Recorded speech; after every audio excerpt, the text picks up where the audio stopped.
The Marvel Cinematic Universe finds its humble beginnings in 2008's Iron Man, but over the years, the MCU has expanded to include time travel, dimensions, branch realities, and a multiverse of parallel worlds. So, to keep it all straight, we've laid out all of the major events from every MCU movie and series in chronological order, with a few field trips through time and space to account for all that multiversal madness going on. With 4 phases complete, let's take a look at the MCU in chronological order.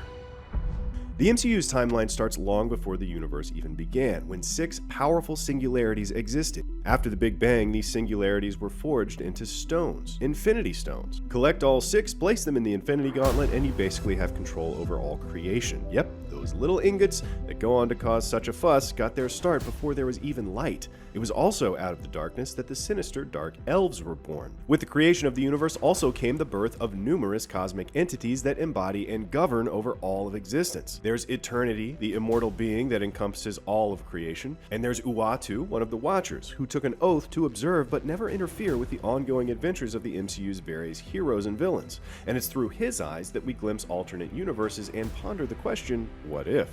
Moving ahead to, I don't know, let's call it millennia ago? Asgard's King Bor battles and defeats Malekith, the leader of the Dark Elves, for control of the Ether, which is really just a soupier version of the Reality Stone. Malekith and the Dark Elves are exiled. Wars break out across the universe in a time period we can best describe as long ago. King Bor's son and successor Odin reaches beyond Asgard and takes over the 9 realms with the help of his firstborn Hela, but after her appetites become too violent, Odin imprisons Hela. The Valkyrie are sent to fight back Hela when she attempts to escape Odin's exile. All the Valkyrie but one are killed in the attack, and since she's the last, let's just keep calling her Valkyrie. In another corner of the universe, a bloody rivalry develops between the warrior Kree and shape-shifting Skrull races, a conflict that rages all the way into present day. Also in this nebulous time period, a meteorite made of vibranium, the stuff that made this and this, crashes in Africa, giving rise to the technologically advanced isolationist nation of Wakanda.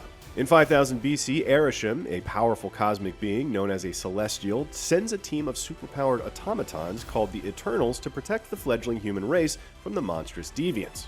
In 965 AD, Odin battles the invading frost giants in Tonsberg, Norway, defeating their leader Laufey. Odin finds Laufey's son, Loki, on the frostbitten fields of Jotunheim and adopts him. By 1521, the Eternals believe they have completed their mission of exterminating all of the deviants. Without a singular purpose to unite them, the group splinters over conflicting ideologies and the members go their separate ways. In 1571, after the Mayan people of the Yucatan consumed the mystical vibranium-infused flower bestowed upon them by their god Chak, they transform into aquatic beings and establish the underwater nation of Talokan. Namor is born as the first known mutant of the MCU and becomes their leader. And now, it's time to talk about the birth of America. Captain America. In 1942, Nazi scientist Johann Schmidt, the Red Skull, marches with his Hydra forces into Tonsberg and finds the Tesseract, or Space Stone, hidden in a church. It's in the same year that the puny yet persistent Steve Rogers becomes Captain America with the help of Dr. Erskine's Super Soldier Serum and Howard Stark's technology, and begins his USO tour as the Star-Spangled Man with the plan. But Cap's not content to remain a song and dance man and quickly joins the fight against Hydra. Over the next 2 or 3 years, Cap battles Red Skull and Hydra with the support of Peggy Carter, a government operative with whom he falls in love. Though his best friend Bucky Barnes is seemingly killed in action, Cap successfully thwarts Red Skull's plans to attack the United States, crashing his bomber into the Arctic Ocean in 1945. Cap's sacrifice spurs the founding of the strategic homeland... You know what? Nobody said it out loud since Iron Man 1 came out. S.H.I.E.L.D. Cap's sacrifice is the inspiration for the founding of S.H.I.E.L.D. Cap had a shield, S.H.I.E.L.D. That makes sense, right?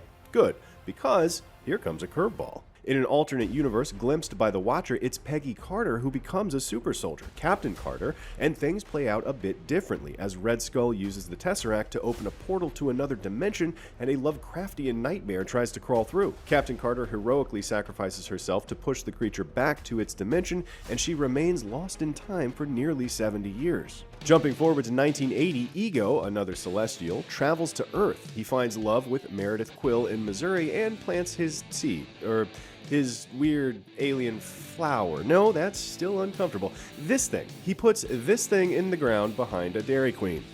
Later in the 80s, S.H.I.E.L.D. operative and physicist Hank Pym, also known as Ant-Man, uses his shrinking suit technology to try and disarm a Soviet missile en route to the United States. Unable to get through the missile's shell, Hank's wife and partner in crime fighting, Janet Van Dyne, uses her own suit to enter the quantum realm to phase through and disarm it. Janet succeeds, but is trapped in the subatomic space. In 1988, Ego's offspring Peter Quill watches his mother Meredith die from a brain tumor, only to be abducted by a spaceship outside the hospital. Just a real rough day for that kid. But in an alternate universe, that spaceship abducts the wrong kid, and it's a young T'Challa, who grows up to become Star-Lord. More on how that played out in a little bit. A year after that, in 1989, Hank Pym quits his post as consultant/hero for S.H.I.E.L.D. after they pressure him to share the secrets behind the Pym particles that make his Ant-Man suit work. That same year, Air Force pilot Carol Danvers works alongside her mentor, Wendy Lawson, as they experiment on a lightspeed engine. And don't tell Carol, but Wendy's actually a Kree scientist named Mar-Vell, who's working on the engine to end the Kree-Skrull War. Yeah, turns out the Kree and their disembodied leader, the Supreme Intelligence, are way better at blood feuds and have seriously thinned out the Skrull population. But Mar-Vell wants to end things peacefully by strapping the remaining Skrulls to a lightspeed engine and blasting them out into the middle of nowhere where the Kree can't hurt them. And what's powering that engine?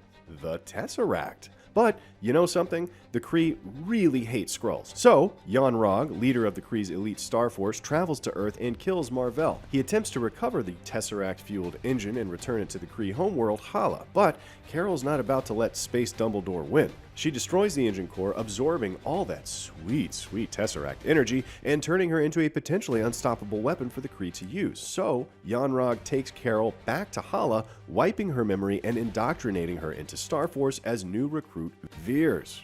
Like Dan Veers. You get it? 2 years later, in 1991, the Winter Soldier, a Hydra assassin, carries out the murders of Howard and Maria Stark, leaving their only son Tony an orphan and heir to Stark Industries. But guess what, kids? The Winter Soldier is Bucky Barnes, who was recovered and brainwashed by the Russians after his fall back in 1945. The next year, King T'Chaka of Wakanda is forced to kill his own brother for helping arms dealer Ulysses Klaue steal Wakandan vibranium, abandoning his nephew Eric. Eric will go on to spend his life preparing to exact revenge on his extended Wakandan family. Carol has spent the last 6 years star-forcing with the Kree, but after memories of her past life start to resurface, she's captured on a mission by the Skrull General Talos, who's looking for Lawson's lightspeed engine. She escaped to Earth, where she delivers a warning of the imminent arrival of shapeshifters to a young, two-eyed S.H.I.E.L.D. operative by the name of Nick Fury. With help from Fury and her long-lost bestie Maria Rambeau, Carol recovers her memories and realizes she's been brainwashed by the Kree. She does a quick palette swap on her suit with some input from Maria's daughter Monica and agrees to help Talos get the Skrulls to safety by finding Mar-Vell's lab in space. Carol gets captured by Yon-Rogg and has a weird Nirvana soundtrack mind battle with the Supreme Intelligence, which she wins, unlocking her final form, Binary Mode. She escapes, wipes out the Kree forces with her new cosmic laser flight powers, and sends Yon-Rogg back to Hala with his tail between his legs. Fury celebrates by getting his eye scratched out by Mar-Vell's pet Flurkin Goose. Carol leaves Earth to help the Skrulls settle on a new homeworld, leaving Fury a pager with crazy good reception that he can use to reach her if things ever really go south. And they don't know the half of it. Ha!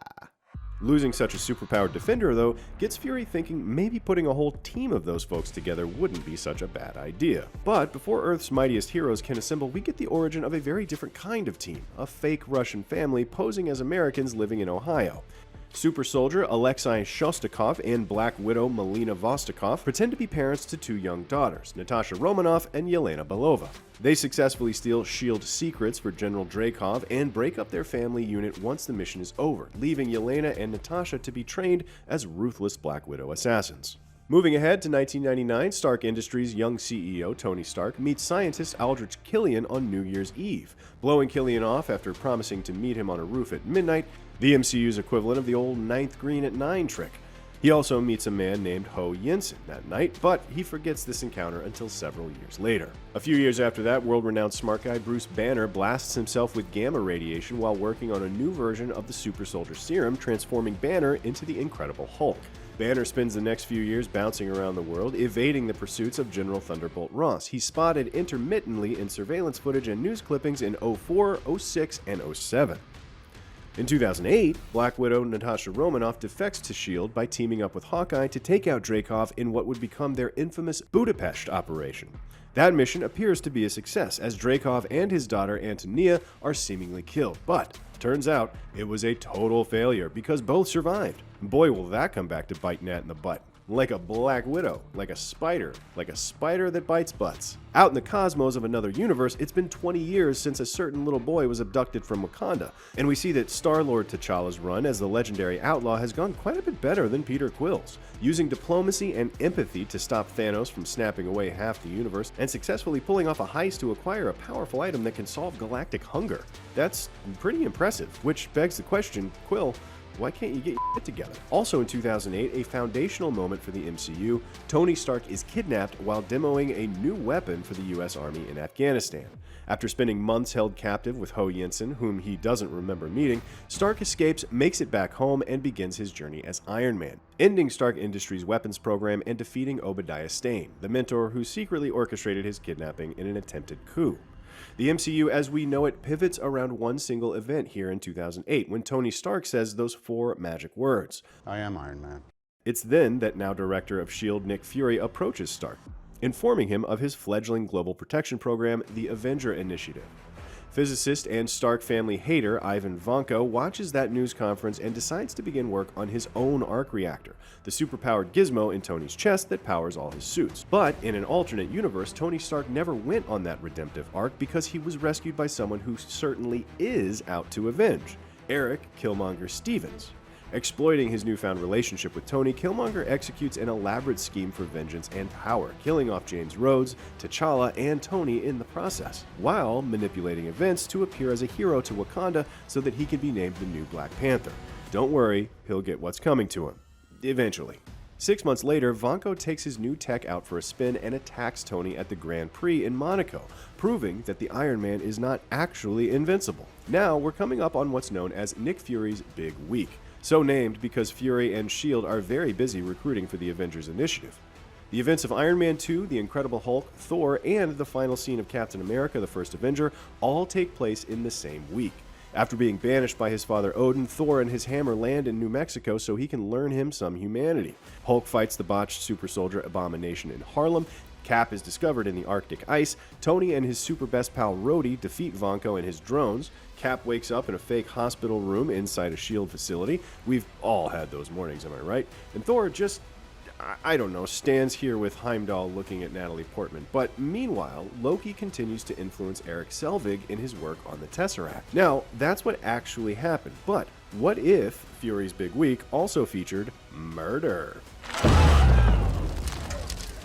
In an alternate universe, 5 Avengers Initiative candidates are killed under mysterious circumstances, leaving Nick Fury to find the killer and deal with Loki's Asgardian invasion of Midgard. In the end, it was Hank Pym with the Yellow Jacket suit in a fit of vengeance-fueled rage brought on by the death of his S.H.I.E.L.D. agent daughter Hope. Fury defeats Pym with some help from Loki, but then Loki takes over the world anyway. Fury may have lost this round, but thanks to a capsicle and a custom pager, there's still a glimmer of hope that he'll be able to assemble a new team. And then, in another less grim alternate universe, we find out what would happen if Thor grew up an only child without Loki. Turns out, he would party. On Earth. Like, a lot. Like, too much. To the point where S.H.I.E.L.D. calls in Captain Marvel to take him out. But, luckily for the people of Earth, who would have been collateral damage of a Thor-killing blast, Frigga shows up, and the party prince is forced to get his act together. It's a happy ending, all things considered. That is, until a portal opens up, and out marches a squad of drones, led by Ultron, wielding all 6 of the Infinity Stones. Who's Ultron? We're getting there. In 2012, Loki arrives on Earth and swipes the Tesseract on the orders of the Mad Titan Thanos. Sitting on his throne overlooking the cosmos in return for the Tesseract, Thanos has given Loki an army to take over Earth. But thanks to the Avengers assembling for the first time in the Battle of New York, Loki's invasion doesn't work out. It does, however, announce to the world that both aliens and gods for sure exist. The other thing it does is create job opportunities for salvage companies like the one run by Adrian Toomes. At least that's what Toomes thought until the government-operated cleanup crew came in and took over. And embittered Toomes decides, screw it, I'm gonna be a bad guy. A vulture. The next year, the Man Without Fear, Daredevil, makes his MCU debut, and he goes on to do some punishing, defending, and hallway fighting across New York City. Where these stories fall in MCU canon is a bit murky, but given Matt Murdock's inclusion in the MCU proper starting in Phase 4, we'd be remiss not to at least mention this as the starting point of his superhero journey. As for things we know did happen in 2013, Tony Stark is suffering from PTSD as a result of the Battle of New York, but he overcomes that to battle a terrorist ringleader known as the Mandarin, who first turns out to be drunk actor Trevor Slattery, but is actually Tony's old acquaintance Aldrich Killian.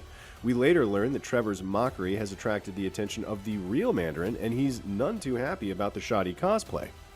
Meanwhile, Thor is cleaning up Loki's mess. After restoring peace to the Nine Realms, he battles a resurgent Malekith and his Dark Elves. As the Nine Realms converge, which, for the record, is a bad thing, Thor returns to Earth when his girlfriend Jane Foster discovers the Ether. Thor defeats Malekith and turns down his father's offer to take the throne. But, unbeknownst to Thor, Loki has banished Odin and taken his place as ruler of Asgard. A year later, back on Earth, Captain America is operating as an agent of S.H.I.E.L.D., but when Hydra unleashes the Winter Soldier as part of their plan to overthrow S.H.I.E.L.D., Cap's old-school sense of right and wrong is shaken. By the way, Hydra infiltrated S.H.I.E.L.D.'s ranks years ago and are this close to taking over the world when Cap does what he does best and brings their big flying machines down, along with S.H.I.E.L.D. itself. Meanwhile, on the other side of the galaxy, a grown-up Peter Quill meets Gamora, the daughter of Thanos, Rocket, Groot, and Drax. The group of criminals are swept up in a plot by the Kree warmonger Ronan, who's attempting to deliver an artifact known as the Orb to Thanos in return for the destruction of Xandar, a civilization the Kree have warred with for 1,000 years, in addition to the Skrulls.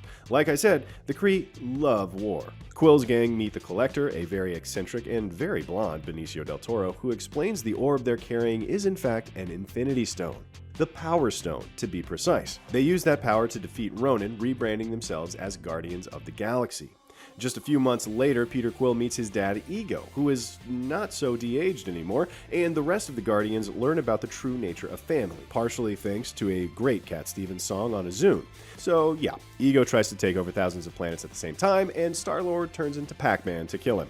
Back on Earth, the Avengers finally track down Loki's scepter, a weapon that had been lost since S.H.I.E.L.D. collapsed the year before.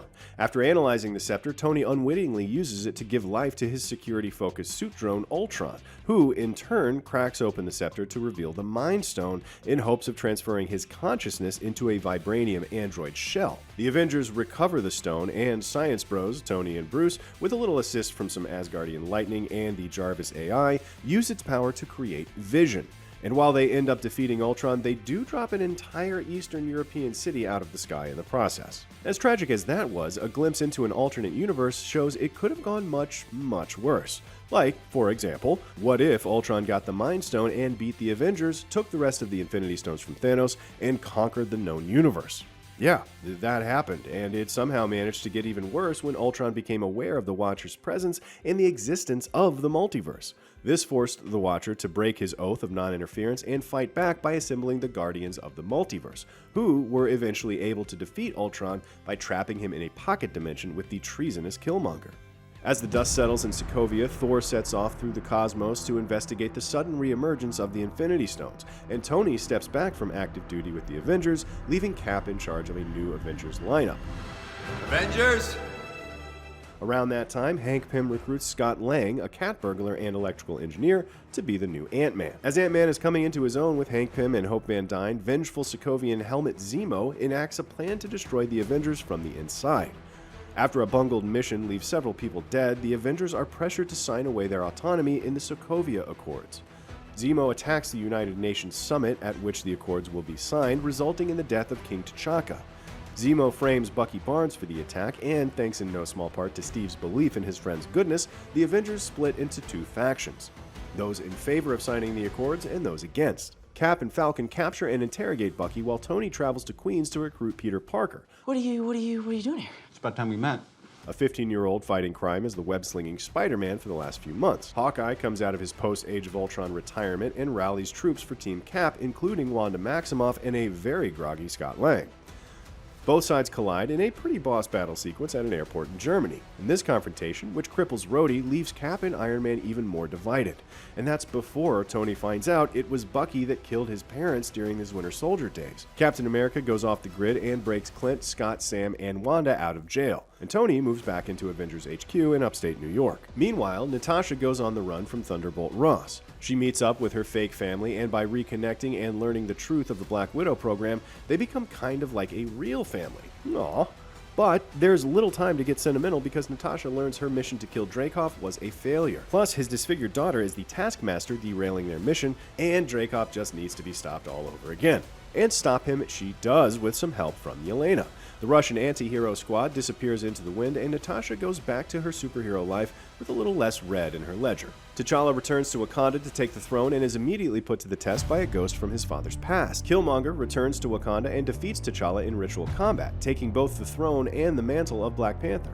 But T'Challa survives the fight, and after battling both physically and ideologically with Killmonger and his plan to spread Wakandan weapons to the oppressed people of the world, T'Challa regains the throne, and seeing that Killmonger was at least partially right about Wakanda needing to have a presence on the global stage, lifts Wakanda's centuries-old policy of isolation. 2 months later, we return to Queens, where Peter Parker is impatiently waiting for Tony to call him for the next mission. Just like a kid, he bites off more than he can chew while fighting Adrian Toomes and his black market weapons business. But with a nifty new suit and some sage advice from Tony, Peter puts the Vulture behind bars. Now, it's about time we check back in with world-renowned surgeon Dr. Strange. After an accident leaves his career and his hands in tatters, he travels to Kamartaj and trains in the mystic arts. During his time there, he masters the Eye of Agamotto, which houses the Time Stone, and uses it to defeat Caecilius and Dormammu. But what if, you knew that was coming, what if Doctor Strange lost his heart instead of his hands? In an extremely dark alternate universe, the irreversible loss of his one true love, Dr. Christine Palmer, drives Stephen Strange to the brink of madness and to all manner of dark magic, which ultimately leaves him with all the power in the universe, yet completely alone. Hey, we said it was dark. Elsewhere, Thor finds himself imprisoned by the fire demon Surtur, while still on the hunt for the Infinity Stones, though that search has taken a detour in the name of preventing the prophesied destruction of Asgard known as Ragnarok. Thor finds Banner in the Contest of Champions on Sakaar, returning to Asgard with the Avengers to actually cause Ragnarok instead of preventing it, thus preventing a vengeful Hela from using Asgard's power to conquer the Nine Realms. As the refugees of Asgard flee their destroyed home, they are confronted by the Sanctuary 2, the flagship of Thanos. Thanos and his Black Order decimate the Asgardians, killing half of them. But this assault on the Asgardian refugee ship actually is the second stop on Thanos' journey to collect the Infinity Stones, having grabbed the Power Stone and destroyed Xandar the week prior. Thanos crushes the Tesseract Loki had been hiding to recover the Space Stone, then he crushes Loki's windpipe. Dying Heimdall uses the Bifrost to send Banner down to Earth to warn the others, and in an alternate universe, Banner finds himself in a world where the population, heroes included, have been consumed by a zombie virus from the Quantum Realm. But we really don't have time to stop and dig into quantum zombies and all the wackiness that implies, so we're going to stick with Infinity War here. Thanos sends his disciples, the Children of Thanos, out on some Infinity errands. Side note, the Children of Thanos would be a great metal band name. Ebony Maw and Cull Obsidian attempt to snag the Time Stone from Doctor Strange, while Corvus Glaive and Proxima Midnight go after the Mind Stone in Vision's head. Both of these missions ultimately fail. Thanos, however, is able to blow up Nowhere and the Collector to get the Reality Stone and kidnap Gamora, whom he takes to Vormir and kills in order to pay the price to obtain the Soul Stone. All of this leads to a confrontation with Thanos on his homeworld Titan, where Iron Man, Spider-Man, Doctor Strange, and the Guardians lose the fight and the Time Stone. Maybe because Star-Lord can't keep his cool, and maybe because Doctor Strange only foresaw one outcome out of millions that looked good. From there, Thanos is off to Wakanda, where his kids have led an army of weird snarling space dogs in an attack to get the Mind Stone out of Vision's robot skull. Wanda makes a tough choice to blow up her lover's head in order to keep Thanos from obtaining the Mind Stone, but Thanos already has the Time Stone, so he rewinds that choice and takes the final Infinity Stone for himself. Then, in spite of a star-forged axe in his chest, snaps his fingers, and sadness ensues. Thanos portals out of there, leaving a bunch of dejected superheroes and lonely sidekicks in the dust so he can go watch the sun rise over his new world. If you've been wondering what Ant-Man was up to during that whole conflict, well, the answer was rescuing Janet Van Dyne from the Quantum Realm, only to get stranded there himself after Janet, Hank, and Hope are dusted by Thanos' snap. Nick Fury and Maria Hill get snapped into dust as well, but not before Fury can send a cosmic page across the universe to Captain Marvel. She gets it just in time, too, arriving on Earth to ask where Fury is, only to hustle back out to space to rescue a dying Tony Stark, adrift in the Milano with Nebula. The two return to a devastated Avengers lineup and formulate their counterattack, surprise Thanos, steal the gauntlet, and snap everyone back to life. Easy. The surviving Avengers track Thanos to his hideout, where he reveals that he's destroyed the Infinity Stones, so his snap is permanent. Thor takes that poorly. The Avengers return to Earth and stew in their failure for 5 long years. It's not until the most important rat that ever existed zaps Scott back from the quantum realm that the Avengers realize the key to their future is in the past. Yep, as if parallel universes and dimensions aren't enough, we're throwing time travel into this blender of bad shit. Tony cracks the secret to moving through time, and the Avengers suit up for their mission to retrieve the stones from various points in the timeline. And if you're wondering how the suits work, you're asking the wrong questions. Now, the good news is that half the stones were in New York when Loki attacked with Thanos' Chitauri army. Banner convinces Doctor Strange's mentor, the Ancient One, to cough up the Time Stone. Cap tricks a bunch of Hydra goons out of the Mind Stone, and Scott and Tony let Loki get his hands on the Tesseract and portal out of Stark Tower. So they're going to have to dig a little deeper in time for a Space Stone. As for the God of Mischief, many of the adventures he goes on have to take place outside of time and space as we know them, so to simplify things, we'll come back to his escapades in a bit. Tony and Cap head back to Camp Lehigh in 1970, and Tony gets not only the Space Stone, but a heartfelt moment of closure with his dad. Elsewhere in time, Thor's getting his own moment of parental closure for himself as he and Rocket grab the Reality Stone in Asgard. 2 stones left in 2014, Nebula and Rhodey beat Quill to the orb containing the Power Stone on Morag, but Nebula gets stranded. All this time traveling causes quite a stir on the Nebula network, and 2014's still evil version of Nebula starts picking up transmissions from the 2023 version. 2014 Thanos learns he's completed his life's work in the future, but that in order for it to stand, he'll have to stop the Avengers. He sends his Nebula, disguised as the good one, back to the future to sabotage them. On Vormir, Clint and Natasha learn the high price of the Soul Stone, and they fight over who gets to die for the other one, and Natasha wins? Clint takes the Soul Stone back to 2023, that's 6 Infinity Stones, 1 sweet new gauntlet, and snap! Did it work? The Avengers don't get too long to think about it because evil Nebulas let 2014 Thanos and his army through the time portal. How will this exhausted, depleted squad of heroes stand up to the awesome threat? With more heroes who are less exhausted. Yep, the dusted forces of good return from beyond the grave, overwhelm Thanos, and buy Tony enough time to end Thanos with the same words that started it all. And I am Iron Man. Tony's snap wipes Thanos and his army out of existence, but the power of the stones is too much for him to handle, and he passes away, surrounded by heroes inspired by the sacrifice of their fallen friend, especially in that one deleted scene. The Avengers and their allies gather for Tony's funeral, Thor and the Guardians depart Earth, and Cap leaves on a mission to return the Infinity Stones back to where they belong in time. He does that, but decides to take one last temporal detour. After a long career of superheroism, Steve chooses to live out the rest of his life starting in 1948 with his long-lost love Peggy Carter. And hey, they deserve it. Old Man Steve catches up to Sam and Bucky in the timeline and passes the Captain America mantle to the Falcon. How does it feel? Like it's someone else's. Wanda Maximoff didn't take the loss of Vision well, and so she does what any traumatized reality warper would do and puts an entire town of Westview in a hex so they can help her live out an idyllic life based on her favorite classic TV shows. This doesn't sit well with S.H.I.E.L.'s successor, S.W.O.R.D., so Agent Monica Rambeau, Captain Marvel's goddaughter, goes to help Wanda and gets superpowers of her own in the process.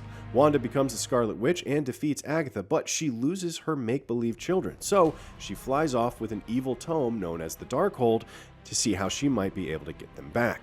The death of Eternals leader Ajak forces the team to reunite and leads to the revelation that they are robots only sent to protect humanity so that their collective life force could help hatch the baby Celestial gestating inside the Earth. Despite some infighting, the Eternals are able to form the Unimind and stop the emergence before Earth is destroyed, but an unhappy Arishem abducts 3 of them so that he may render judgment on Earth, leaving the rest to venture off into space to rescue them, where they find an unexpected pair of allies.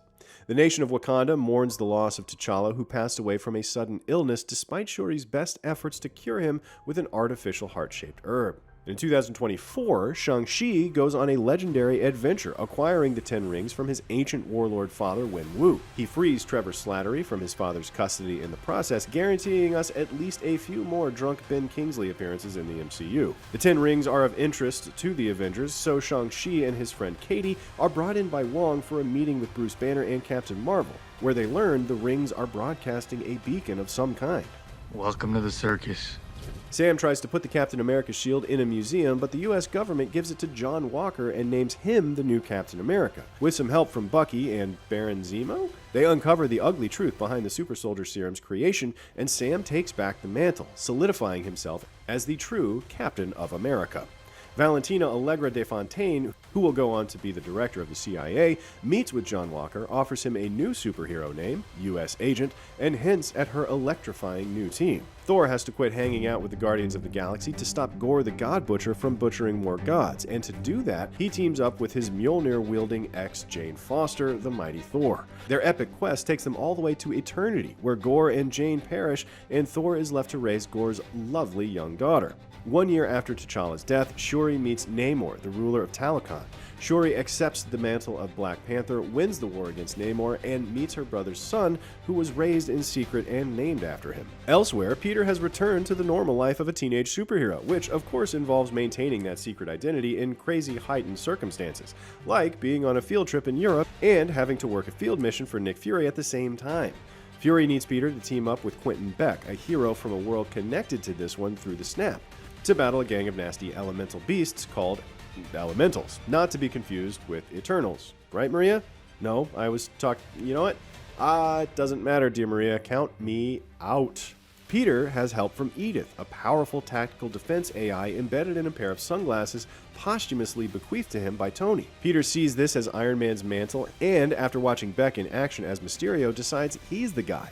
He gives Beck the glasses, but Mysterio's no hero. He's actually a web of slick special effects woven by a bunch of pissed-off former Stark Industries employees with an axe to grind. They're planning to use Edith to stage a bunch of elemental attacks, tricking the world into worshipping Mysterio, but Spidey's able to foil their plot and kill Beck. But Beck's got one trick left up his sleeve, posting slickly edited footage of his final confrontation with Spider-Man to the web to make it look as if the heroic Mysterio was murdered.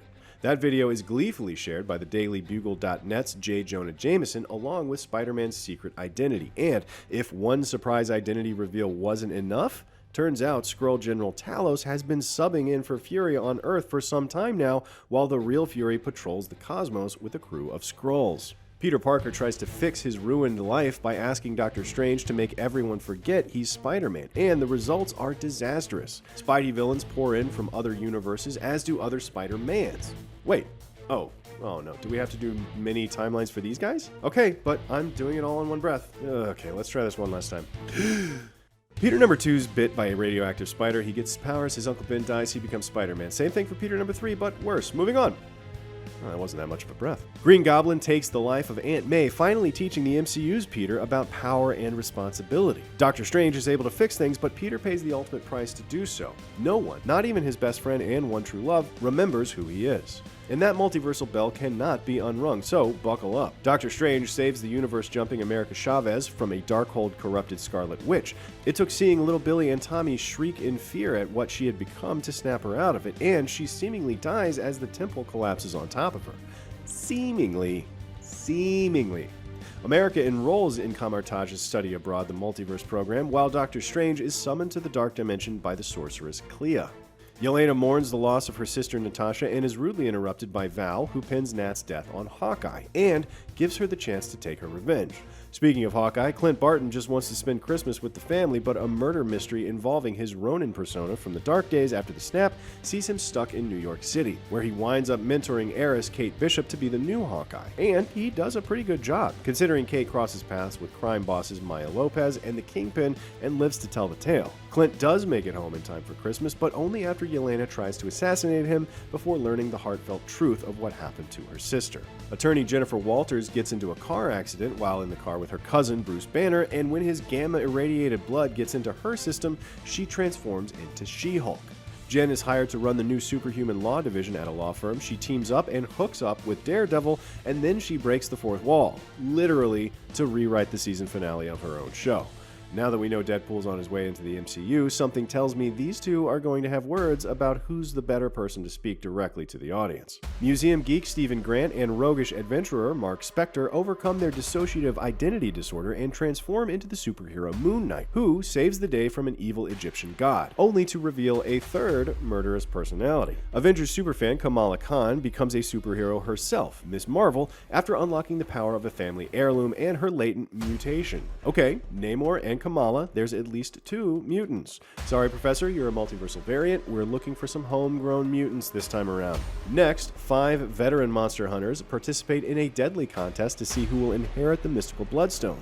Elsa Bloodstone is the winner, and Russell the werewolf manages to rescue his friend, the horrifying Man-Thing creature better known as Ted. Mantis wants to ensure Peter Quill has a very Merry Christmas, so Drax helps her kidnap Quill's favorite actor from Earth, Kevin Bacon, to give him as a present. Yuletide hijinks ensue, and though Quill is not happy his crewmates abducted Kevin Bacon, he is happy to learn that Mantis is his sister. Well, don't worry, we didn't forget about the God of Mischief. The Loki of 2012 escapes his fate only to get arrested by the Time Variance Authority, which exists outside of time and space. It's actually quite lucky the TVA captures him, because it's at their headquarters he finds out about the multiverse and variants, and where he is humbled to learn that the Infinity Stones aren't the end-all be-all of true power. He meets a variant of himself named Sylvie, and together they uncover the greatest secret of the MCU.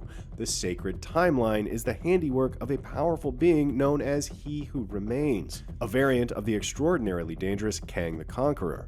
Sylvie takes vengeance on He Who Remains for manipulating the events of her life, which fractures the timeline and seemingly allows Kang to conquer the multiverse, with only Loki remembering the way things ought to be. Kang's reign of terror in the MCU is just beginning, with the upcoming Ant-Man and the Wasp Quantumania set to explore more of the villain's motivations, but that is a story for another phase.